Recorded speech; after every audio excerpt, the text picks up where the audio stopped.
Our first speaker today will be Acharya Prabodh Chaitanya from Chinmaya Mission, San Jose.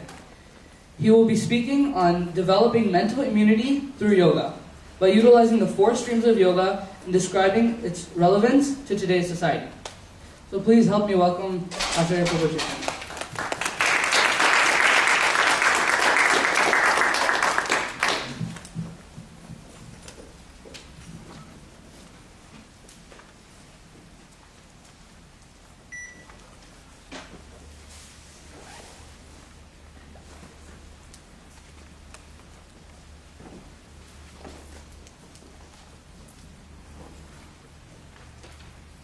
I was informed earlier that the previous session ended a little late, and so people are taking care of their Annamaya Kosha before coming to the Vijnanamaya philosophy track, and that's why people are still trailing in. I can see them outside.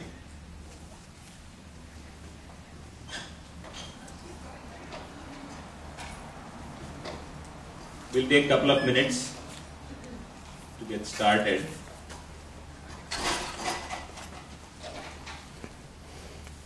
As we all know, the physical aspect of our body, our personality, is given a lot of importance, and we want to make sure that we have great physical immunity. For physical immunity, we try to have 2 things in our life. One is make sure that the external atmosphere is very hygienic. It is disease-free, virus-free, and internally we want to make sure that we have great ability to fight any germs that come to us. So 2 things. One is external hygiene, external cleanliness, and second, internal strength to fight the germs. The same thing we need to have for mental immunity. Mental immunity expects that I keep good surroundings outside for my mental health. If I keep objects which will give me a lot of sickness mentally, sickness in the form of disturbance, passion, anger, jealousy, then my mental health will be very weak. So I need to have that as one aspect. External atmosphere free from those things which will make me mentally weak. Second thing, I have to develop inner strength. And that inner strength is provided through different yogas, karma yoga, bhakti yoga, raja yoga, and jnana yoga. So the 4 paths, they provide greater inner immunity. mental immunity. So that mind is not distracted. Mind does not get overpowered by inner viruses, the negativities that we have. So for physical immunity, I try to keep everything good outside. I eat healthy. I take care of my inner constitution. Like that for mental immunity also, I should keep externally everything clean. Make sure that such things which will create mental disturbance, I should keep them away. And along with that, I should have inner strength to fight if there is any attack of inner germs. Because we all know, no matter how much external cleanliness we try to have, you all know when there is flu season, people have all antibacterial soap and this and that, and still people get flu. Why? Because immunity is not that strong. We are not capable to fight those things. So externally, lot of things will be there which might disturb us. Internally, we have to develop strength so that we can fight them. And that is provided by our fourfold yoga techniques. Karma yoga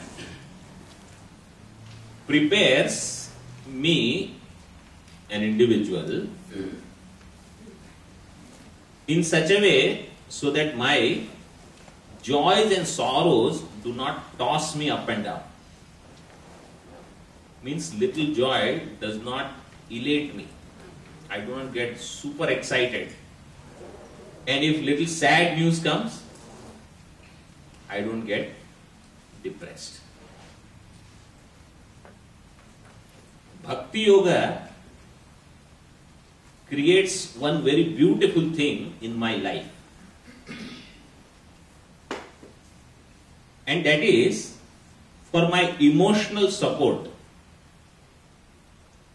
I seek less of world and more of God. So devotion is to reduce my emotional reliance on impermanent things and increase my safety net by relying on the only permanent. Now whether you call that as God or Atma or anything, this is the purpose of devotion. Ashtanga Yoga or Raj Yoga is there to discipline me, sharpen me, not to keep any unnecessary fluff in me. In other words, any excess baggage, whether at physical level, sense organ level, mental level, I have to drop it. To shed that is Ashtanga Yoga. If I am focusing on too many unnecessary things, I should do dharana on necessary things. Start focusing on what is important, what is relevant.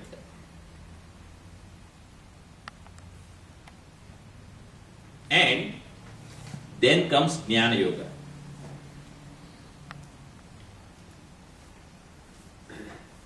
And the purpose of Jnana Yoga is to tell me what is my real identity. So if I have taken support of so many things in my life, it is based on I. And Jnana Yoga comes to question what is that I. Because if that I is incorrect, all my later assumptions about myself, about others, about the world, accomplishments, all of them are questioned.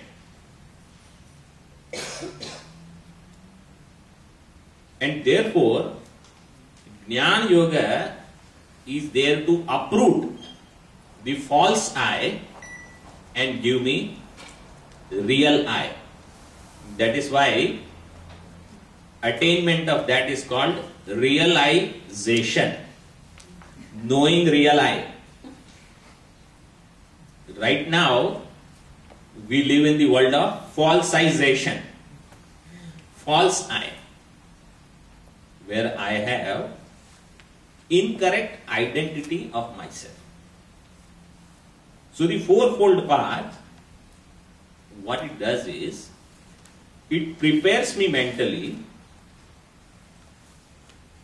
and allows me to transcend that mind.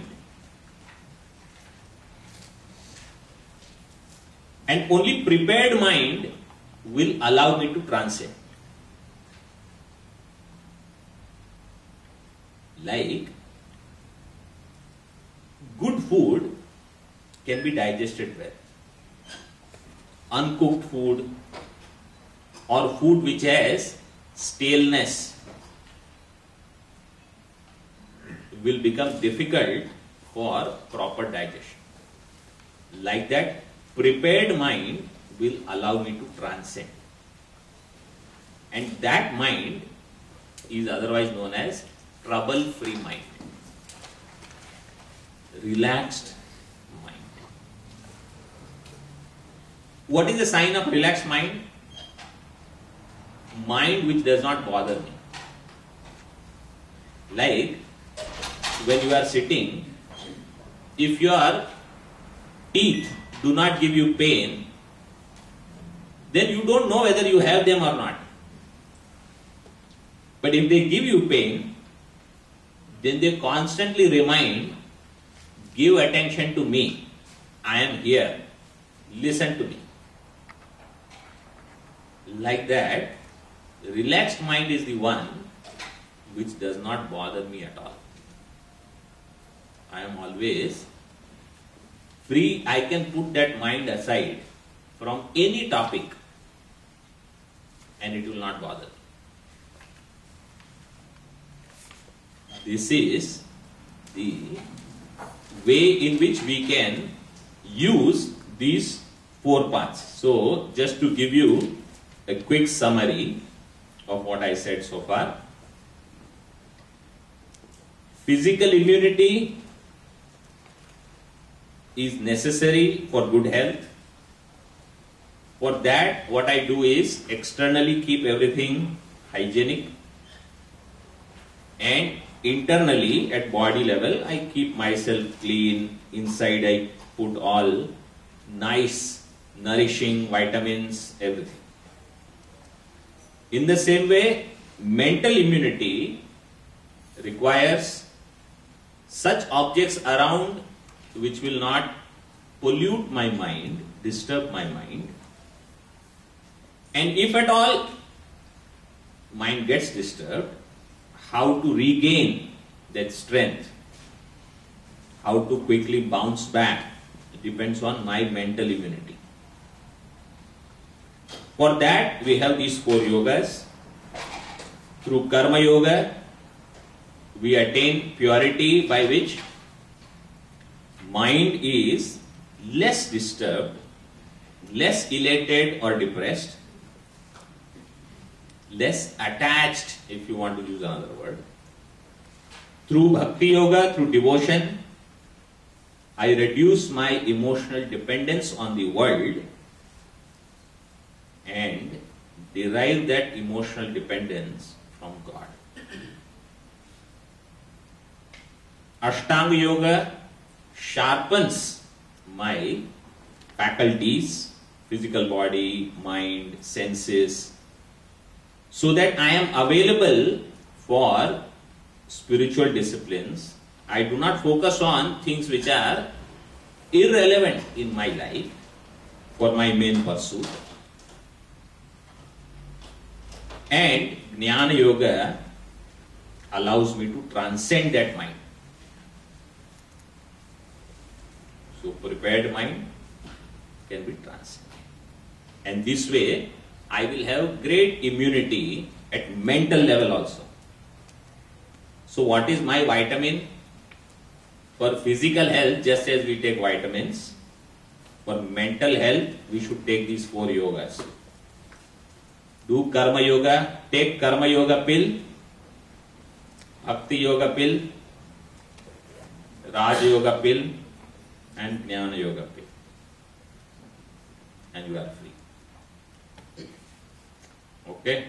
So, this is the essence of the 4 paths. I was told to keep the talk up to 20 minutes, so I have done that. If there are any questions, then you can ask me. Yes, if there are questions, are you going to pass the mics?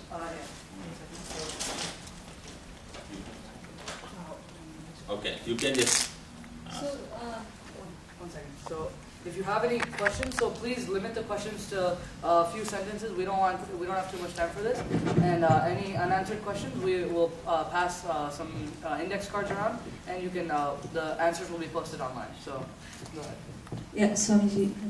So, yoga has been used in many different contexts. And what is the definition, or what are the contexts of yoga? Yoga word comes from the root in Sanskrit. Yuj means to unite, to have union. And traditionally, the meaning that is used for yoga is union of the jiva, jivatma, the soul, with Paramatma, the absolute reality.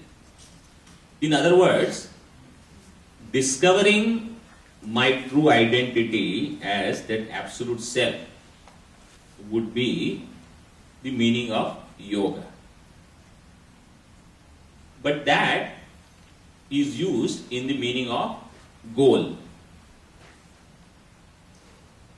Then that same thing can also be used in the form of means. So yoga as means would be these 4 paths. And therefore they all are called yoga. Karma Yoga, Bhakti Yoga, Raj Yoga, Jnana Yoga. And in Bhagavad Gita, Lord Krishna also uses other terms like Abhyasa Yoga. Means wherever the practice is meant in the form of going back to our goal, then everything is referred as yoga. And if you expand it even further, then every act in our life, we can make it a yoga. For example, if mother has to take care of child, so you ask somebody, what are you doing? You are not doing yoga right now. She says, no, this taking care of my family is also part of yoga. And that is called Karma Yoga. I am driving car right now to come to yoga conference. So that is not included in Karma Yoga, Bhakti Yoga, anywhere. So can I count this? Yes, this is also part of yoga. Because this becomes the means for something greater. Then somebody may ask another question. I sleep for 6 hours. Is that also yoga? That also can be understood as yoga. See how much I sleep, how much I stay awake. When I eat and what I eat, and how much I fast. That is also part of yoga. Because eating and non-eating both are for physical health. Physical health is for greater purpose. So, in this perspective, if I see, then the whole life can be yoga. Otherwise, I will think a particular action is yoga. After that, I am out of it. So, your 6 hours of sleep is also Nidra yoga. And if you are tired and if you have to take 15-minute power nap, that is also yoga. And if you need to chit-chat with someone, that is also chit-chat yoga. If seen in proper perspective. See, if that is not there, then we will think that my yoga hours are these hours and rest of the time is my personal life. What scriptures are saying is 24 hours and 365 days you can do yoga. If you have understood it properly. So all four paths required, or doing only one path would work, or is one better than the other, something like that? Many times this question is asked. All four paths, they are required because they all are given. It is like eating roti, dal, sabji, chawal, everything. But how much of it do I need, to what extent? So for every individual that will vary. Somebody can do more of karma yoga and little of the others. Somebody may do more of devotional yoga and little of the other. But ultimately, I need to get this mental purity and then ability to transcend that mind. So depending on the personality of an individual, they can mix and match what is needed. Then sometimes people also ask this question, should we do all four parallel or one before another? That also varies depending on circumstances and where you are, which stage of life, what responsibilities you have otherwise. But all four are necessary for good overall development. I'll take question from her. So you mentioned mental immunity. So sometimes you can't control the external environment, but then if you cultivate the inner strength, then are you able to transform anything in the external environment? Yes. So the question is, many times we don't have control over external things. But internally we can do great immunity we can develop. Now can we translate that and create an impact in the outside atmosphere? That's the question, right? So the answer is yes, you can do it. And you know how? People will look at your lifestyle, your way of functioning. For example, if you give instructions to your children, that do this, don't do this, don't do that, they may not listen. But when they see you following that in your life, you don't have to keep talking. The impact will be there from your inner resolve, your inner strength. So you can transform things outside also. It's possible. Yeah. The last couple of years, you talked about maintaining the environment to where you have mental peace. I also have the responsibility now. I have an extended family, both sets of parents, sometimes siblings, my own family. We're all living under the same roof. So sometimes one member, let's say, has a lot of negativity, some regrets in life, and that wears off on the others. Apart from protecting my own sensitivity to that, I also now have a responsibility to keep the overall household in calmness or peace. Any thoughts on what happened? Because all of them are dear to me, close family. What do you do? Very good question. Actually, in our Indian household, back in India, this is very common. because we are not used to this here, we may feel, that this might be some new situation. So the way to handle this is, first thing, understand, you have only a contributory role in what happens with you and around you. Means you are not 100% responsible. This is the first understanding I should have. So there are a lot of factors playing different roles, and I am one of them to decide what happens in my life around me. Secondly, as far as their life is concerned, you may not have much say. If husband cannot say anything to spouse, wife, what to talk of telling in-laws? It is out of question. So you just have to let them do whatever they do to keep our mental sanity. We should develop this understanding that things and people are going to be the way they are. I can suggest them something, but if I think I am going to change them, it is not going to happen. If they decide to change, it will happen. I can only suggest. We cannot change anyone. No teacher can change disciple. Disciple should decide that I have to change according to my teacher's instruction, then they will change.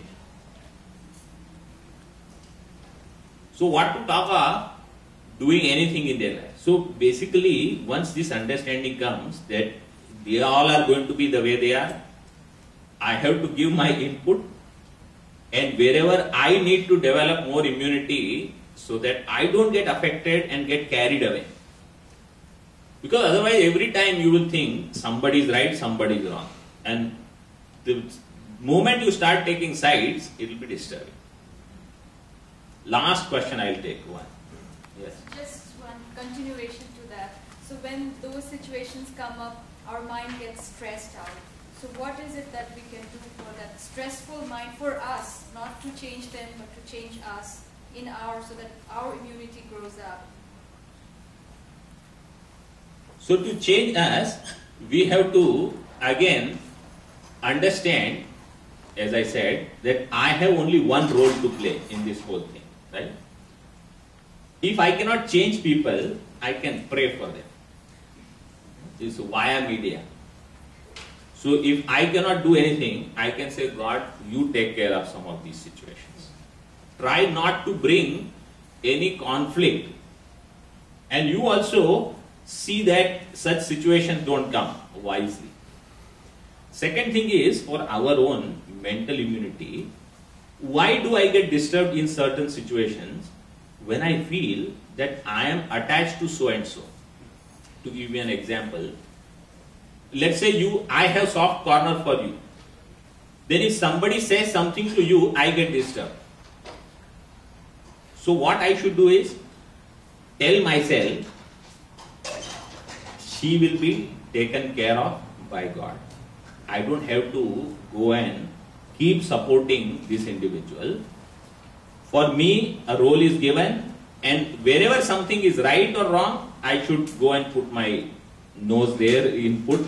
But otherwise, try not to get attached to any person or situation, because that will disturb you more than the other person who is getting affected. Like that famous story is there of Tolstoy. Two kids, they started fighting with each other about the water, and they had a small boat there. Then their parents came. They said, oh, our kids are fighting. They started fighting. Then in 2 minutes, kids started playing together. Parents went on fighting because of their attachment. So we should know when to get attached and when to stop it, when to break it. Okay. With this we will conclude. If there are more questions, I think they are going to take down, because the next speaker otherwise won't get enough time slot. Okay. So just take the question. Thank you very much. I'm very happy that I could come for this. I'm sorry I had very tight schedule, so couldn't be there for the previous session and won't be able to participate much. But I want to wish all success to this International Yoga Conference, first International Yoga Conference, and also the 10th anniversary of Yoga Bharati. Thank you and Hare.